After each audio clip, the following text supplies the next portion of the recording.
We are live.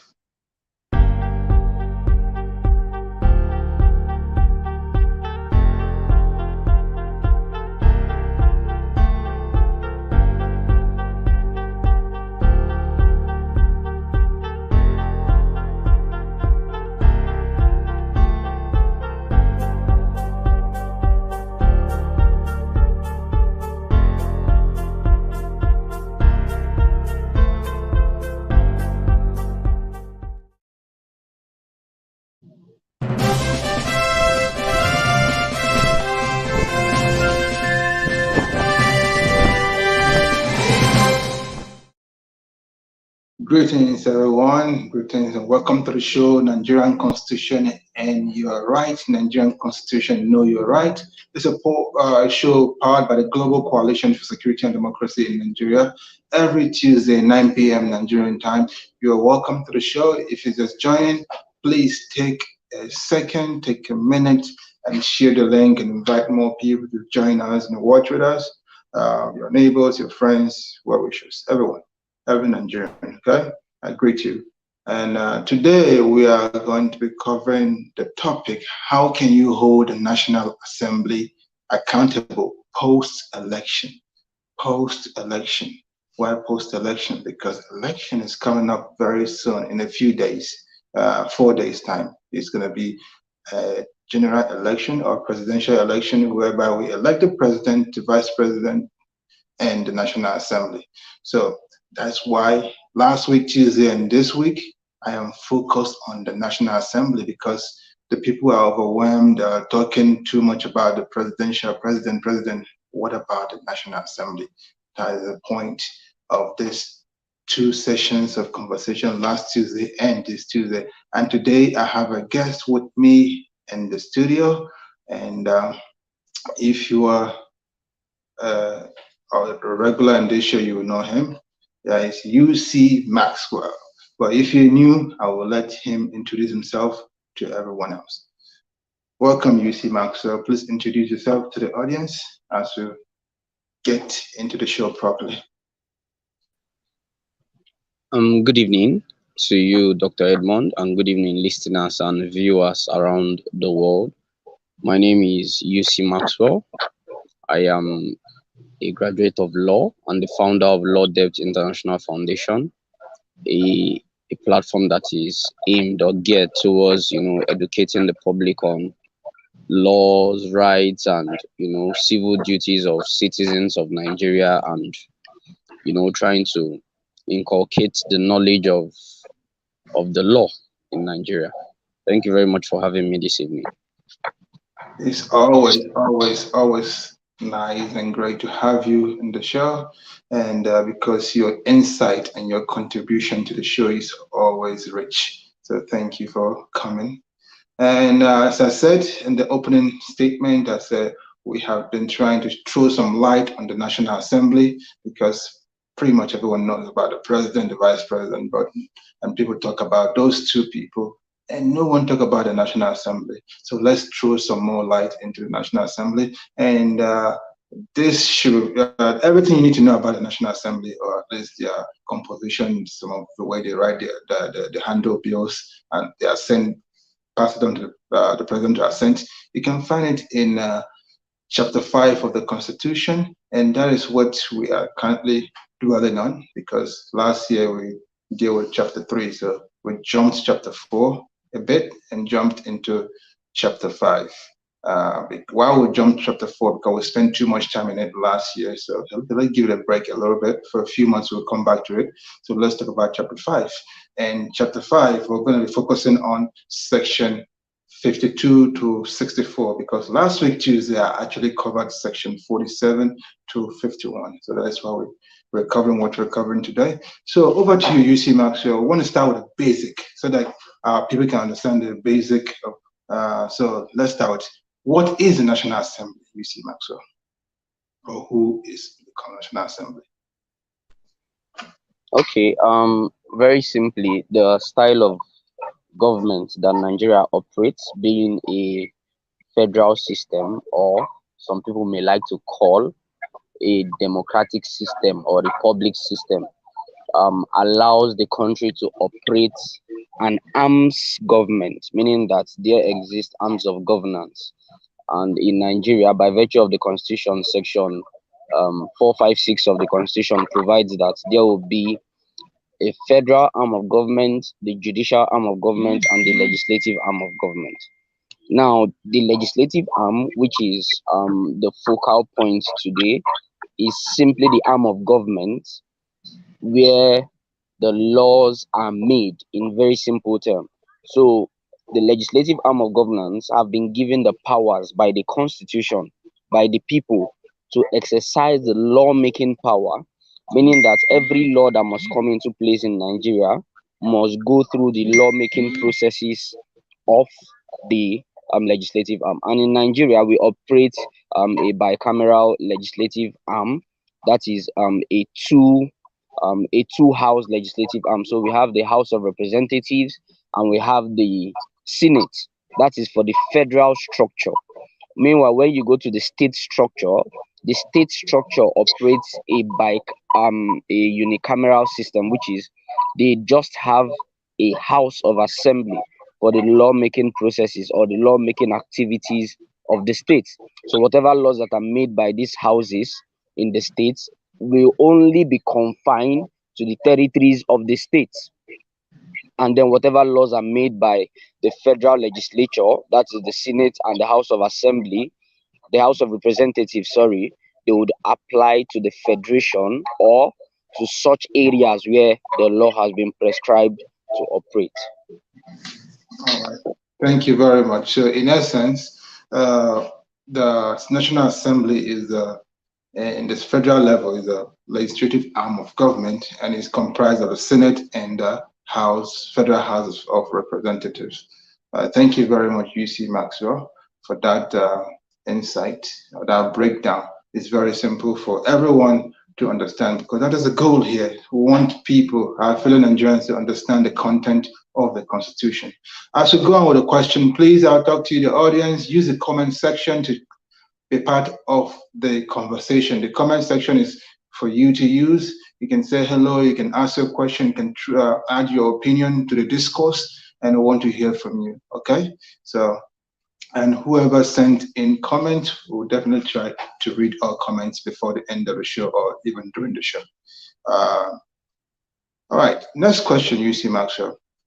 How is the function of the Senate different? Because you have a bicameral system of legislature and a federal level. So this bicameral is the Senate and the House of Representatives. So how is the function of the Senate different from the function of the House of Representatives? Well, in order to make the lawmaking process in Nigeria all-encompassing, I think that is one of the reasons or the ratios behind creating a Senate and the House of Representatives. Because for the House of Representatives, it houses more representative of the people in the lawmaking process than it does with the Senate. However, they share the same duties. They have the same lawmaking powers. Because when you go through the provisions of Chapter 5, especially if you check Section 58 of the 1999 Constitution, you would see that the two of them operate to make laws. So where a law has been made or a bill has been passed by one House of Assembly, that is by the Senate, that same law must still go through the second house, which is the House of Representatives. So if the bill also originated at the House of Representatives, it must still go through that. If it has been passed by the House of Reps, it must still go through the Senate. So you see that they have a joint power, I should say in quotes, except of course as provided under Section 59, where there are some leverages, but basically there are two lawmaking bodies. Bills or laws can originate from either of these houses, which will also go through the other house, and where they have been passed by both houses, then it is left to the powers of assent by the President of the Federal Republic of Nigeria to either grant assent or withhold his assent. So, irrespective of the fact that the Senate and the House of Reps have the power to make laws in Nigeria, those laws are supposed to be signed and actually assented by the President of the Federal Republic. There are exceptions to which his assent may not suffice before some a bill becomes law. So they are both lawmaking houses basically, and they work in tandem with each other. Okay, thank you for that answer.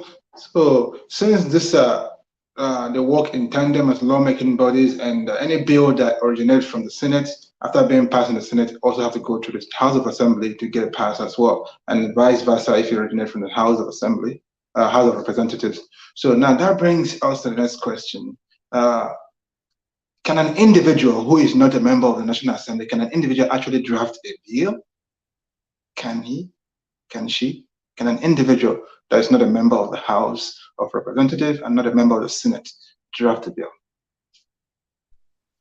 Well, when you talk about drafting in the real sense of the word drafting, it requires skill, technique, and intelligence to actually draft a bill. We are talking about a bill, when passed, becomes a law that applies to a portion or the entire federation, as the case may be. So it requires skill and intellect. However, a lawyer who is knowledgeable with this can draft a bill. So we can say an individual can draft a bill.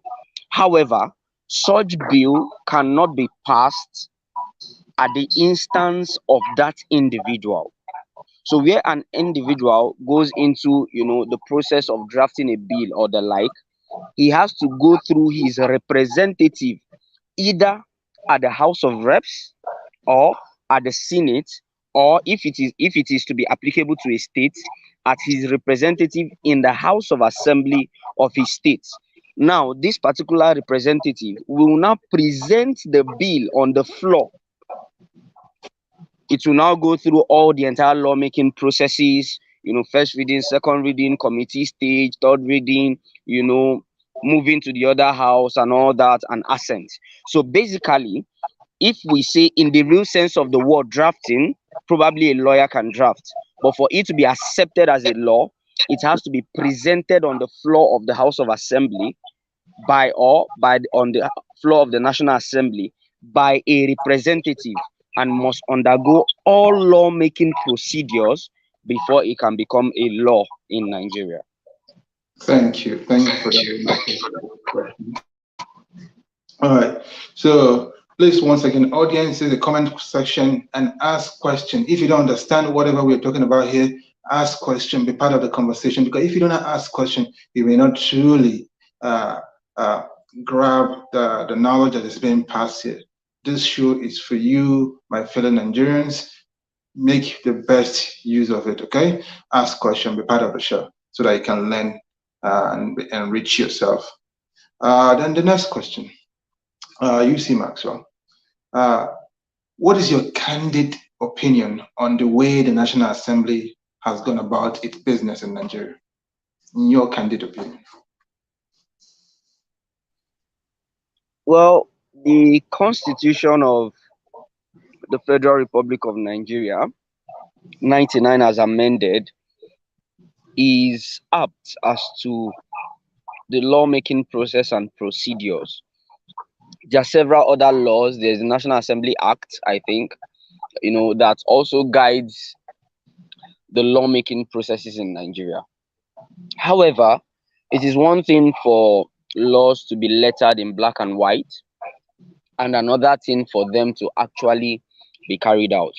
There have been a problem in Nigeria since the return of democracy in 1999 as to issues regarding the National Assembly, which is a proper arm of governance, being a rubber stamp of the executive arm of governance.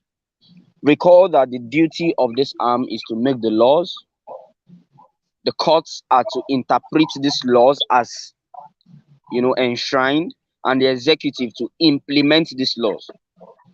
But it's unfortunate that over time we've seen a lot of malfeasance. We've seen a lot of delegation of duties by the National Assembly by making itself, a rubber stamp of the executive arm. So they do not do their duties, they do not keep the other arms of governance in check to make sure that there is an equilibrium in governance, being the doctrines of separation of power and rule of law.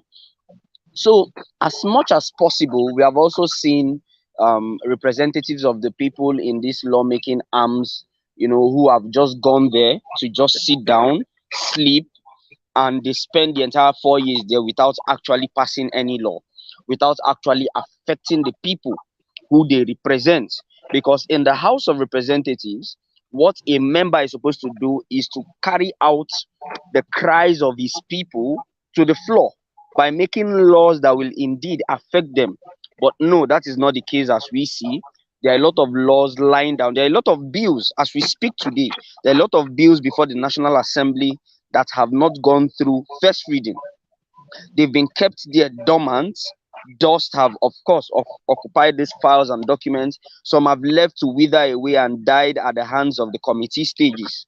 So it's been a problem. It's been a problem. So except the legislative arm of governance will wake up to the call, because if we do not have a fortified legal framework in Nigeria, believe you me, everything that the executive do and what the judiciary do will only be, a joke in the real sense of it. So we need to have a fortified legal system, and it behoves on the legislature to actually pass laws that reflect the true wants, the nature and the spirit of the people as provided under the Constitution of the Federal Republic of Nigeria. So it's actually unfortunate.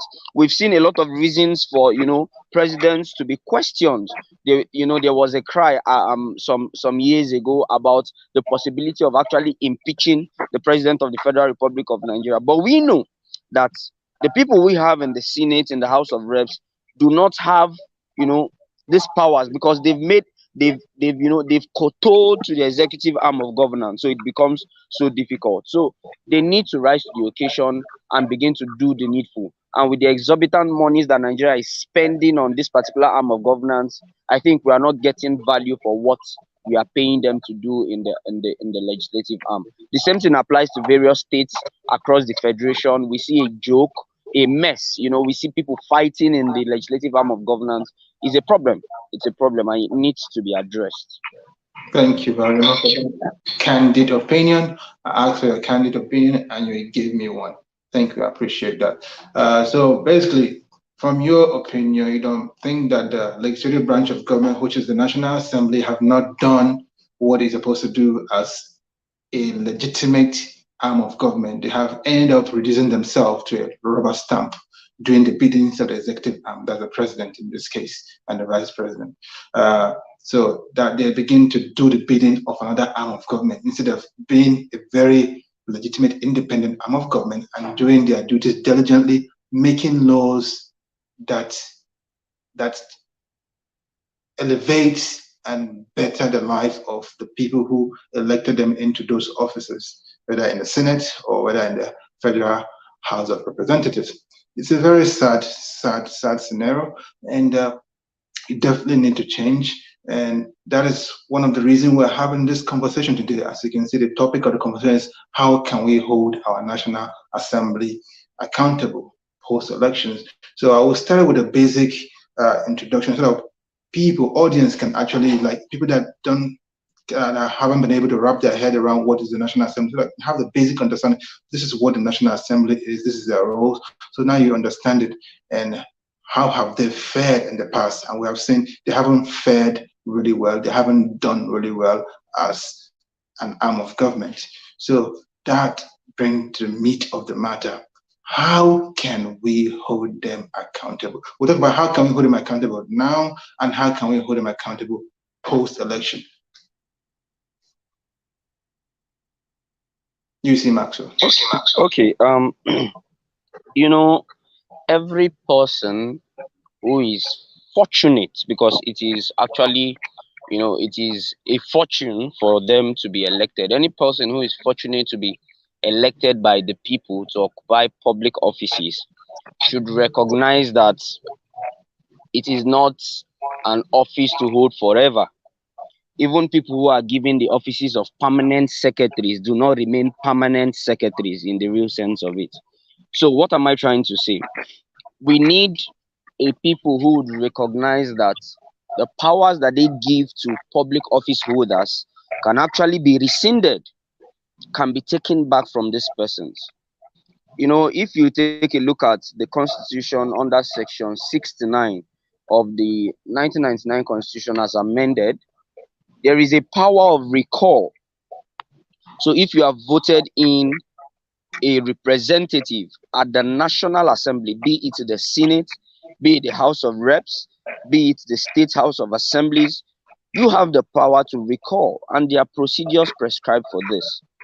So, and it actually saddens me that a lot of politicians have made the legislative arm of governance a retirement home for a lot of them after holding other offices as governors or the likes. They go down there and they don't do anything for years, and they continue to collect these humongous amounts of money that the federal government pays to them. So you can recall these people when they are not doing what you want. If you are not able to recall them after their 4 years of holding on to power, you take them away by voting in somebody else. It's a problem because we do not have a people who are now awoken to the realities of governance, because governance must be people-centered. And if the people do not care about the operations of governance, the government will continue to fail and the people will not do anything about it. So people have to be conscious of their roles in governance because it falls on them. It is not a 4 years duty. It is not something that you vote today and you wait and keep quiet until another 4 years. No, it is a continuous thing, something that you must do circumspectly. Put your representatives on check. When they are not doing the needful, call them to attention. When you need them to do something, in fact, the phone numbers, email addresses, contact addresses of all houses, of all representatives and legislative arms are supposed to be made available to the people, to be able to reach them, to tell them their needs and wants and how they can make them codified in a written body of law. So the people have to actually awake to their duties, not just voting, but actually checkmating and putting these guys on their toes to make sure that they do what they are supposed to do. Please, Section 69, it's a favor to every individual. Take advantage of it. Recall people who are not functional. We'll take a little break and read comments and maybe do some education. Then we'll come back. I want to give us breakdown of Section 69 on how to recall your senator or your Federal House of Representatives. So I will take a quick break and read the comments.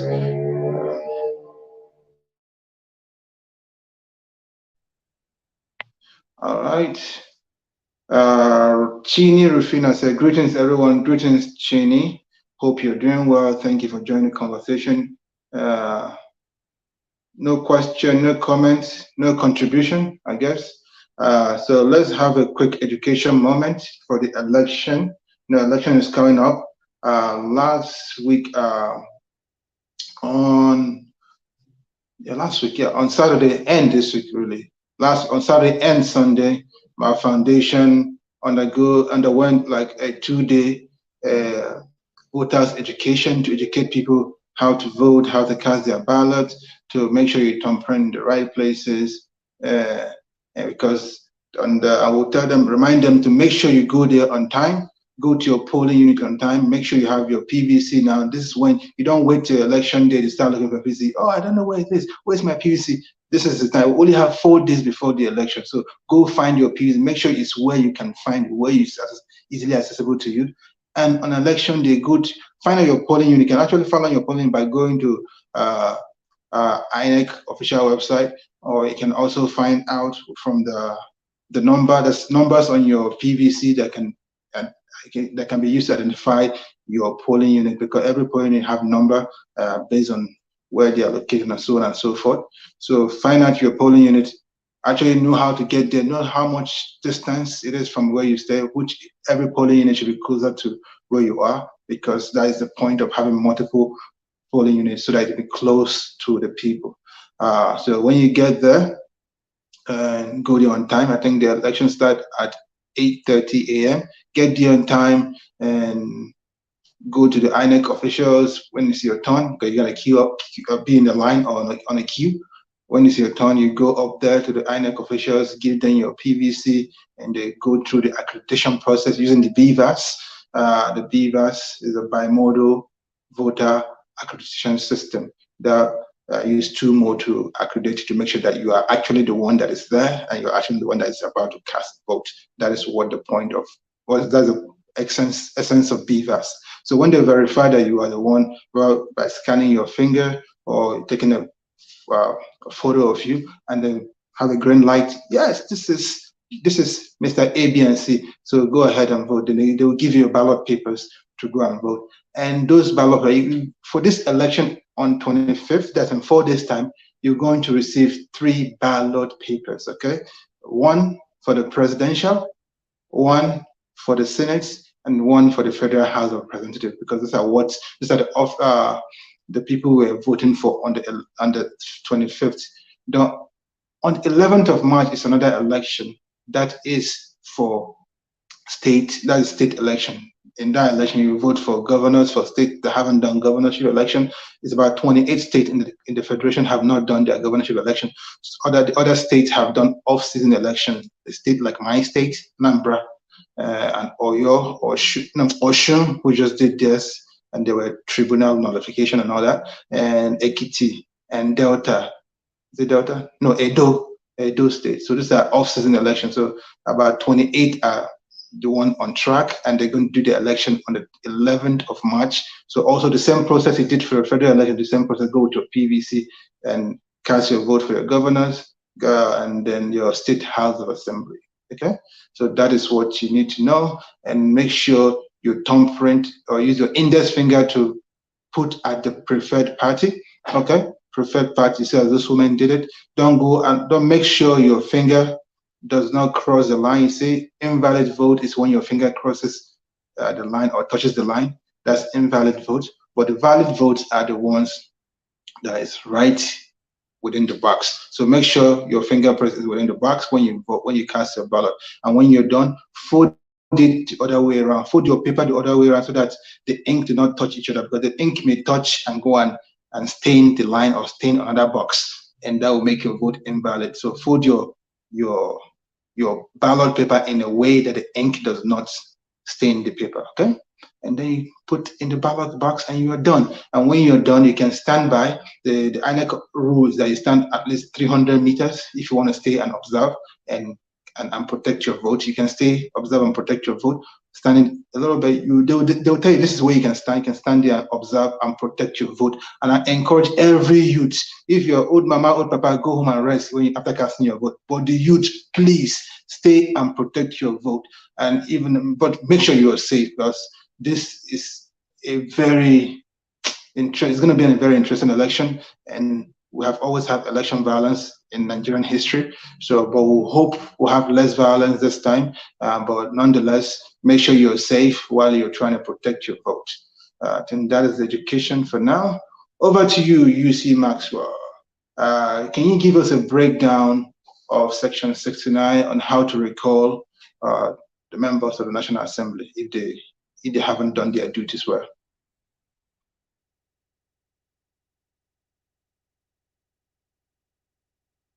Hello? UC Maxwell, are you there? Yes, I am. All right. Can you give us a rundown on how to recall?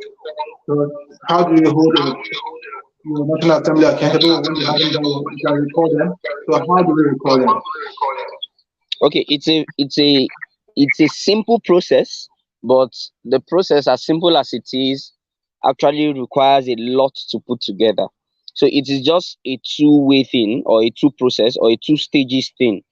If you are unsatisfied with a person representing you, all you need to do is create a petition, have a petition against that person, that you have lost confidence in that person. After that, you get people who are within that particular constituency, those who have been registered to vote. You not just to be within, but they have been registered to vote within that constituency where the member is representing. So you get them to sign that petition. Very important to note is that the signing of this petition must be done by over 50% of the people registered to vote in that constituency. So the law says, if you go to section 69 of the 1999 constitution, that it must be signed, a petition in that behalf must be signed by more than one half of the persons registered to vote in that member's constituency. So just one half. Once you can get more than one half, maybe if there are 100 people, you can get 51 people to sign. Perfect. If there are 200 people, you can get 101 persons to sign. Perfect. So there must be a majority of over 50% or 51% and above. It would satisfy. Then the next thing is, after that petition has been signed, it must be presented to INEC. When that petition is presented to INEC, INEC will then conduct a referendum within 90 days. From the day that INEC receives that petition from the people of that constituency, INEC must conduct a referendum where all the people within that constituency will come and vote. And only by a simple majority is enough for the person to be recalled. So once that referendum is organized, the people from that constituency come to vote.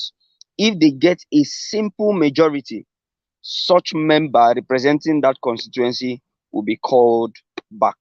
So that is it. So the only difficulty in the whole process is actually getting as much as one half of the people who are registered to vote within the constituency. If that is able to be gotten, then it suffices and the election will be, or the referendum will be conducted.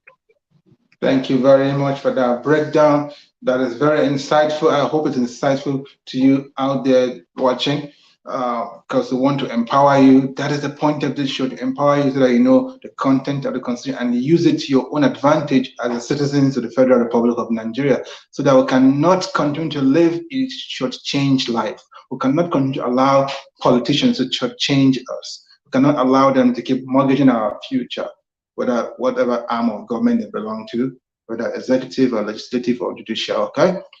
But today we're talking about the legislative arm of government, the National Assembly. And you've heard from my good friend, the legal mind, UC Maxwell. We can actually recall members of the National Assembly if they haven't performed for our constituency. And he's given you the breakdown of how you can do it. Get signature of at least more than 50% of the registered voters in that constituency, and even if it's just by one person that's more than 50%, that's good and fine. And so I think my host, in summary, I want to encourage us that after this election, first things first, I've given you education on how to cast your vote. So after casting your vote, make sure you cast your vote to the right candidate. I hope by now you have looked at all the antecedent of all the people running for office of the National Assembly, whether the Senate or whether the Federal House of Representatives. I hope you've done that by now.